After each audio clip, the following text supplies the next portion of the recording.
大家好，现在 AI 在我们的工作生活中已经发挥越来越大的作用，很多人都借助于 AI 工具来提高自己的工作效率。我们做很多事情，比如做自媒体、编写程序或者写作等等，都可以借助各种各样的 AI 工具来提高工作效率。但是中国人在使用 AI 工具的时候，存在着一些问题或者说困难。就是说，对于很多的普通的中国人来说，就是有一些障碍或者麻烦。第一个问题就是，许多 AI 工具对中国是屏蔽的。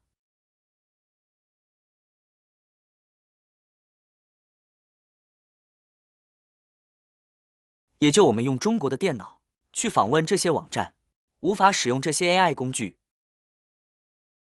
这个时候就需要用科学上网，或者说翻墙工具，然后将自己登录到就是国外的一些代理的服务器。这些代理的服务器，那么它的 IP 地址呢，没有被这些 AI 工具所屏蔽，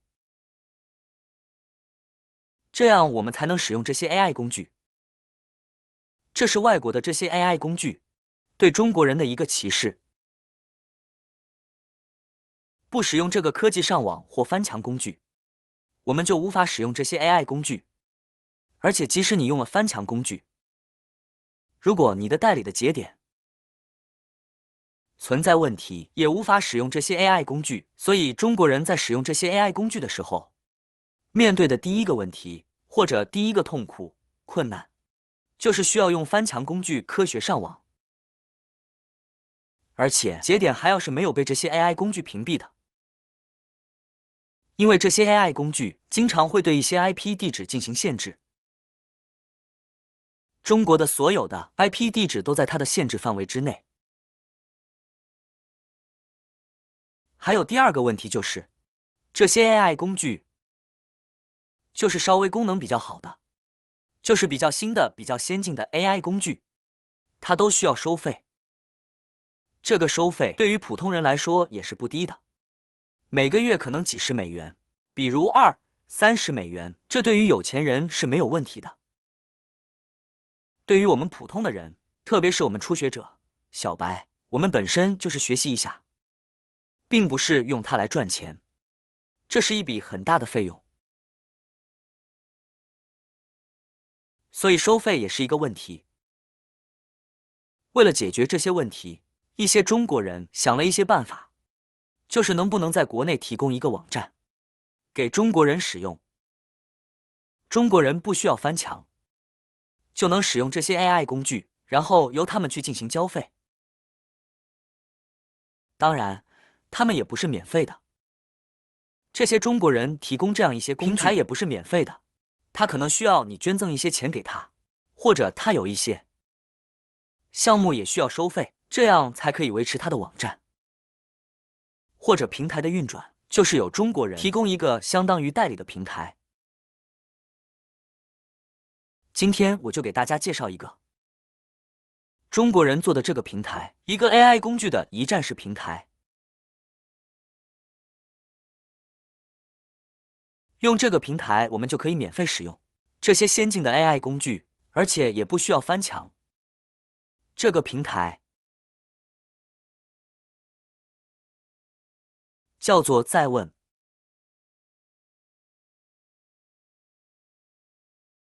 我们在搜索引擎里搜索这个在问，搜索到这个，然后就可以打开这个网站。这个网站它不知道是个人还是一个小公司做的，它提供了很多 AI 工具的一个集成，而且免费的供中国人使用。当然，他们也要向这些 AI 工具缴费的，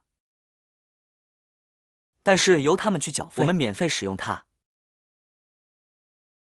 当年他也希望我们免费使用者能给他捐款，或者当我们使用到他这个平台的一些收费项目，就需要向他们缴费，这样才可以维持他这个网站的运转。因为这个网站它也不是无偿义务的，打开这个网站的时候，它首先弹出一个更新日志。他说在问上新的 OE 全系列模型，音乐模型升级为 V4 版本。这个速牛那个生成音乐的那个网站，速牛网站注册用户每天可以生成少量的免费的音乐，是有限制的。如果我们用这个平台，是不是可以无限制免费使用它？然后还有 Midjourney 用来生成图像的，就是从文本生成一个图像，它也是画质增强并免费开放。它只讲了它的更新日志，然后它一个微信群。这个不知道是一个个人还是一个小公司做的。然后这里是它的更新日志，绘图模型的速度稳定性优化了，还有文档模型什么长文本分析能力，还有这个生成音乐的这个速牛。这个网站它翻译成叫唢呐网站。这个网站上你给一些关键词或者一段文字提示词，可以生成一段相应的音乐，比如是一个欢快的钢琴曲。你输入这句话，它就会生成一个钢琴曲的这样的一个音乐，可能还有歌词。好，这是它的更新日志。这个网站，这个网站就这样的，它提供了一个一站式的 AI 工具的一个集成的平台。我们看它主要几个图标，有高效问答，最著名的 ChatGPT， 就是一个问答基于大语言模型的一个 AI， 一个问答的这样 AI 工具。然后还有什么？在线搜索并全网搜索，帮你在整个网络中找到答案。这个相当于搜索引擎，像 Bing 或谷歌一样。可能它这个搜索是增加了一些 AI 功能的。这样一个搜索，还有 AI 绘图，这个是大家可能很熟悉的。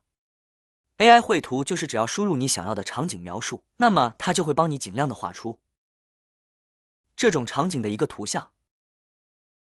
AI 绘图很多人在使用，还有文档分析，你上传一个文档 PDF 格式或者其他格式文档，它会帮你分析文档的内容，然后并根据文档的内容分析的文档内容解答你的提问。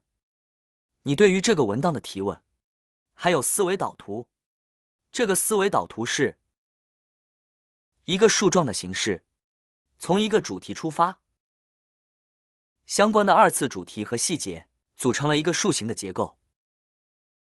我们先看一下这个高效问答，打开左边，这就是各个不同的 AI 工具的列表。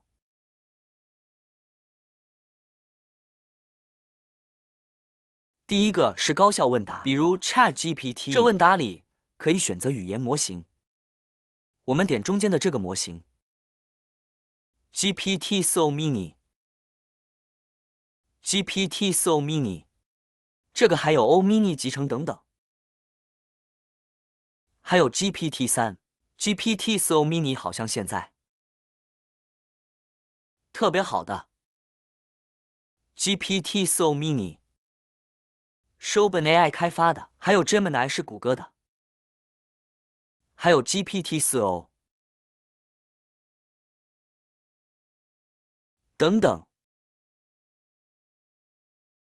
还有什么 Claude， 这些都是大文本语言模型，可以选择这些模型中的任何一个。还有现在很火的 DeepSeek 3，就是 DeepSeek 中国人，好像是浙大的人开发的一个大语言模型，据说它的功能比国外最先进的还要强，比 GPT-4o Mini 等都强。现在好像是最强的。当然有人认为这个只是一种说法，可能有点吹嘘的成分，但是就说明了这个 DeepSeek 现在这么火，说明它的功能还是很强大的，特别是中文方面是很强大的。我们看它这里面的322赞，这个是1.0K， 这个可能用的最多。好，我们就不管了，就用默认的这个模型，比如我们这个问答模型。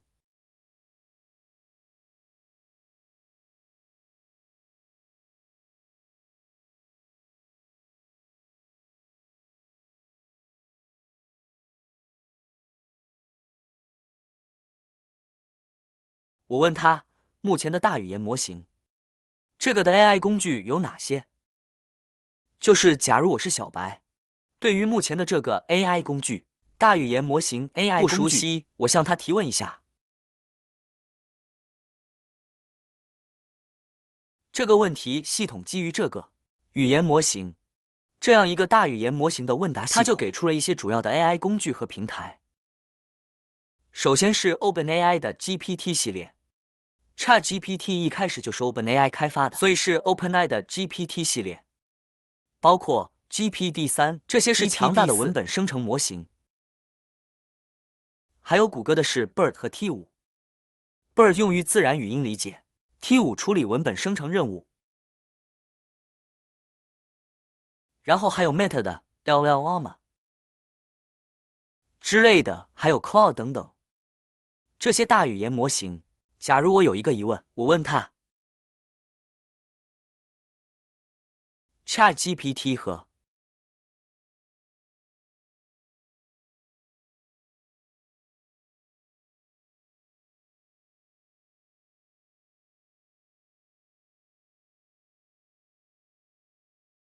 谷歌的这个 Gemini 有什么区别？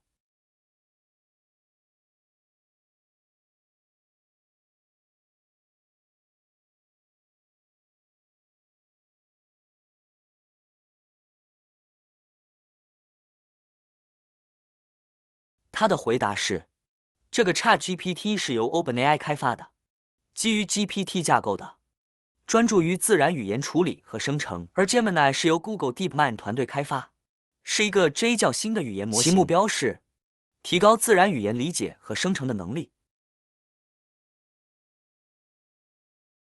应用场景 ChatGPT 用于多种任务，如对话、文本生成、代码辅助、教育辅导等。Gemini 虽然 Gemini 的具体应用场景可能不断发展，目标同样是推进自然语言理解的边界，如在信息检索、内容生成等领域的应用。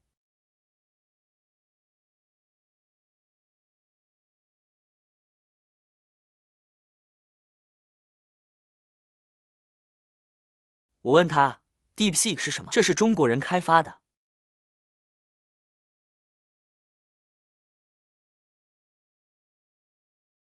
他好像不太了解，这个不太了解。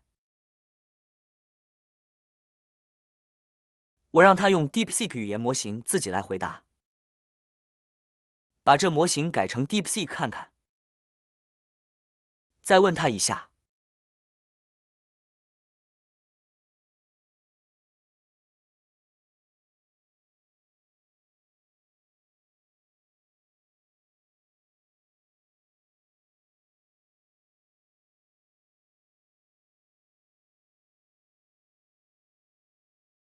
他的回答太简单了，是一家专注于 Argy 的工具，可以前往官方去查询。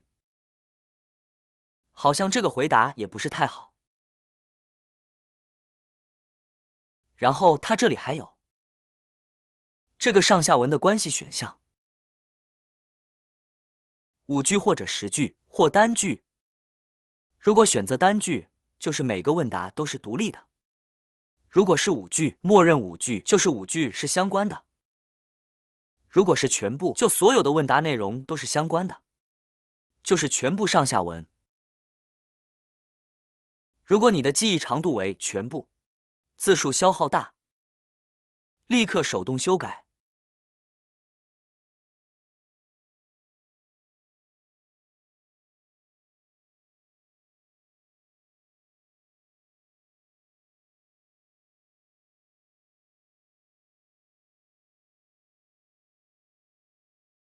问他 DeepSeek 请给出详细一点的回答。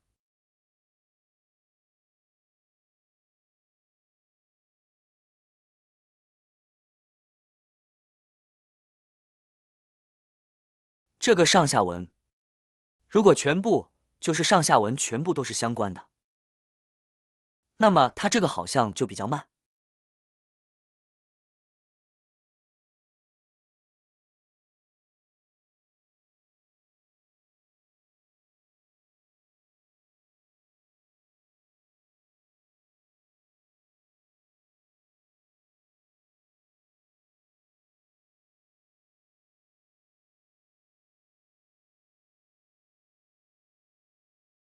算了，我就停止了。好，我们再看一下其他工具，比如第二个苏纽音乐，就是苏纽这个网站，它可以根据一段提示词，比如这个一首关于青春的歌，它会生成相应的一首音乐，比如轻快欢乐的中国歌。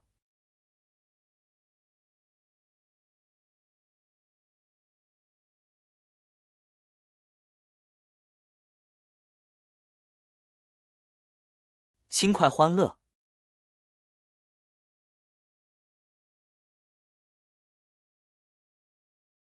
然后这里如果不是纯音乐，那么它有歌词；如果切换纯音乐，那么它完全是纯音乐，没有歌词。我们假如选择这个风格，民谣，一首风格为民谣的、轻松愉快的中国歌曲，然后点歌词创作，它就会生成这个相应的歌词。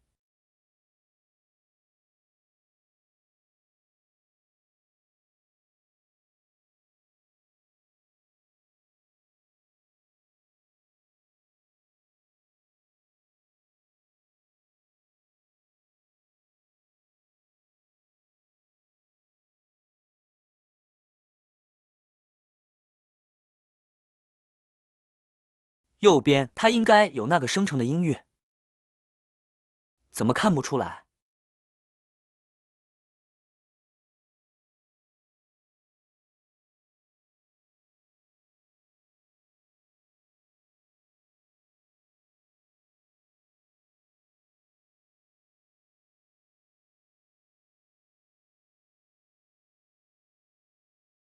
再点一下音乐创作，它右边才这个开始操作音乐，刚才是先生成了歌词。就如果你不是纯音乐，它首先生成歌词，歌词包含音乐的开头、中间的几部分，好像时间也比较慢，可能和现在我的网络有关系。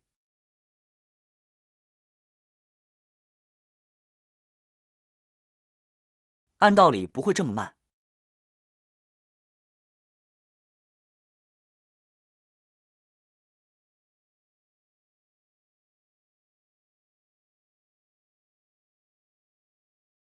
可能这个，再问这个平台，它的服务器速度有点慢，因为现在这个请求实际上是通过再问发给苏牛 AI 工具的，然后生成之后，再通过它返回到再问平台。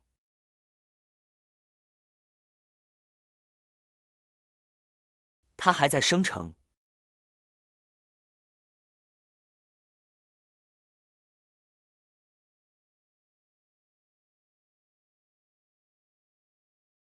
我们把这个切换到纯音乐，那么它就没有歌词。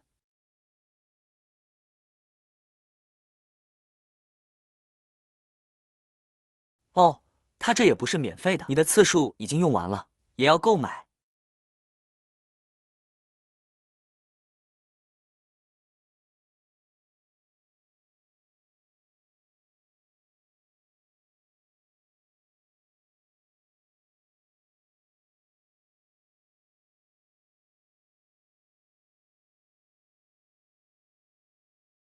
啊，所以这个在问的网站，它也不是完全免费的。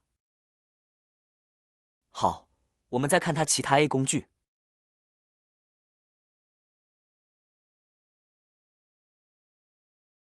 比如在线检索。再看作画吧，比如我让它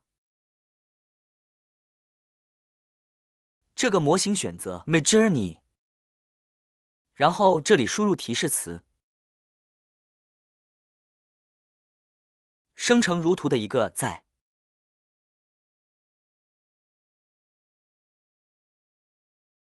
草地上的猫的图片，然后我给它上传。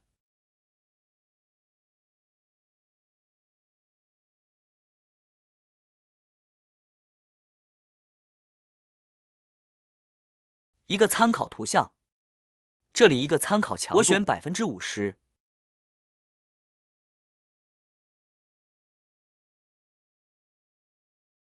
看，这里面正在生成图像。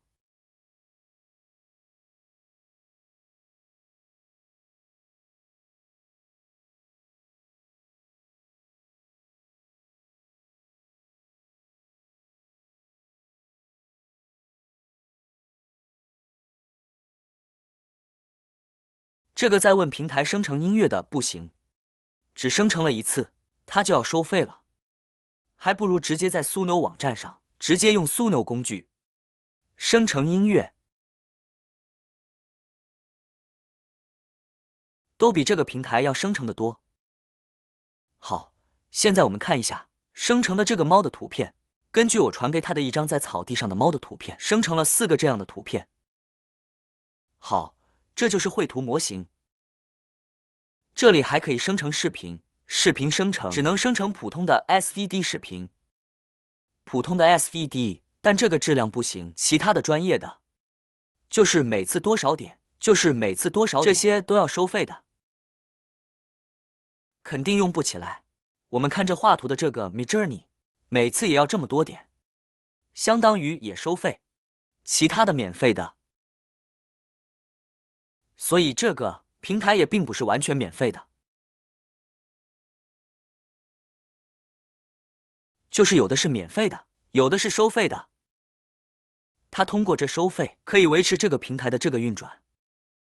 平台需要维护，肯定要花钱嘛。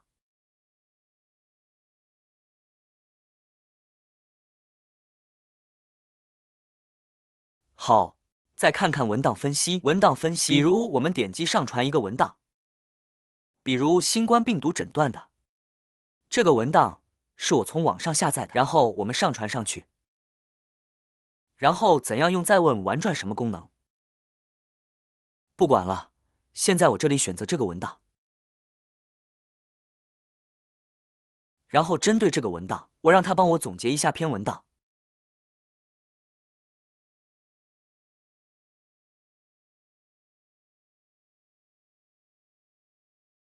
给出一个简短的总结文章。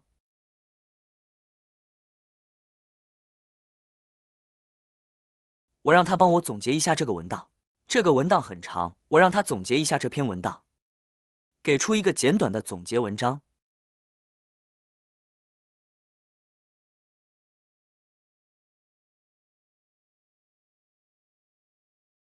关于什么是文档分析，你可以在这个高效提问里询问一下，什么是文档分析？好，现在我就简单的让他总结。我右边这个 PDF 文档，他给出了这样一个简短的总结，这个总结的字数相对来说就比较短。好，这就是文档分析。还有思维导图，思维导图大家很熟，很多人经常用，它是一个树形的机构，从一个主题展开的子主题。好，现在我就让他帮我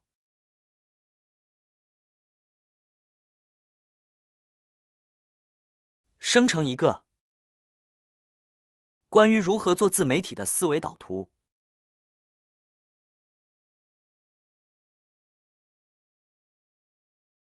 我发这个请求，他给出了这样的思维导图。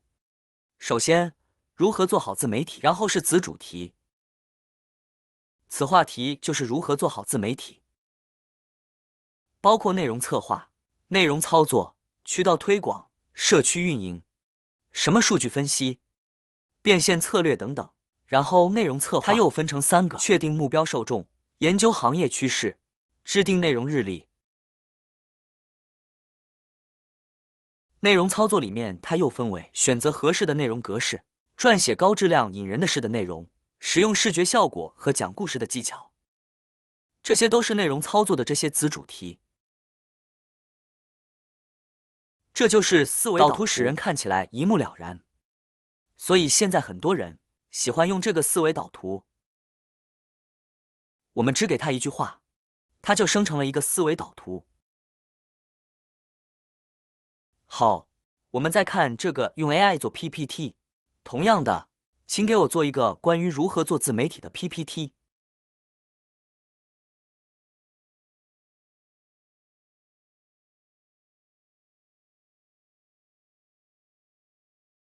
文档，请帮我生成一个。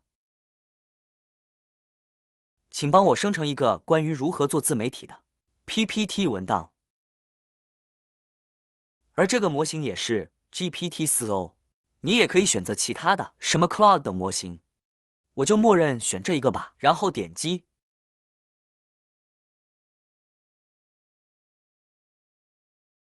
它现在在生成这个，你给它的一段提示词相对应的这个 PPT， 然后生成了这个 PPT， 内容是 PPT。它分成了58个幻灯片，58个幻灯片。第一个是标题，如何有效开展自媒体；第二个是目录，就是我这个 PPT 的总的内容的目录。然后下面就一个一个讲自媒体的定义，特点是第一个，然后自媒体的概念等。就是这样，自动的帮我们生成 PT。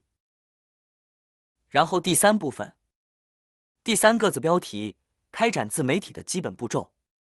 它又分成几部分，然后第四个就是自媒体平台选择，在平台选择的又分成几个，这样就帮我们自动的做了一个 PPT。好，这就是这个在问这个一站式 AI 工具，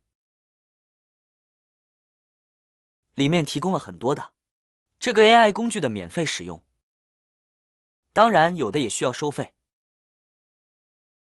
不管怎么说，这个要比我们翻墙使用哪些收费的 AI 工具要好。我们小白可以通过这个一站式的 AI 工具平台来去学习这些工具的使用。一旦当我们熟悉这些工具后，我们再去购买相应的付费的这个 AI 工具。好，谢谢大家。这就是今天做的关于这个在问一站成 AI 工具平台